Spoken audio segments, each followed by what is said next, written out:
যতই মনে মনে তৃপ্তিবোধ করেন বিএনপি সবচেয়ে বড় দল, জনগণ যদি মুখটা ফিরিয়ে নেয় আপনার আমার কিন্তু কোনো স্থান নেই। যত বড় যাই হই না কেন, আমরা নিজেরা যত বড় যাই মনে করি।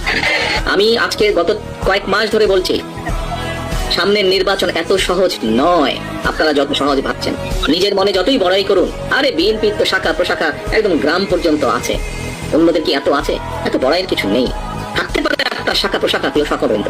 আমাদের নেতাকর্মীরা তৈরি করেছে সেই শাখা প্রশাখা, গ্রাম পর্যন্ত দলকে নিয়ে গেছে, ওয়ার্ডে ওয়ার্ডে দলকে নিয়ে গেছে। কিন্তু তারপরেও জনগণ ম্যাটার্স, জনগণ ম্যাটার্স। দেখেন, জনাব তারেক রহমানের এই বার্তাটা বাংলাদেশে বিএনপির অনেক নেতাকর্মী এখনো বুঝতে পারেন নাই। 5ই আগস্ট পরবর্তী বাংলাদেশে রাজনীতি আপনাকে কোন সিস্টেমে করতে হবে এটা অনেকে বুঝেছেন, অনেকে বোঝেন নাই। দেখেন, ডাকসুর ভিপি নির্বাচন বা ডাকসুর এই যে নির্বাচন, এটা একটা মেসেজ ক্রিয়েট করেছে। বিশেষ করে বিএনপির যারা নেতাকর্মীরা আছেন শুধুমাত্র ফেসবুকে সারা দিন রাত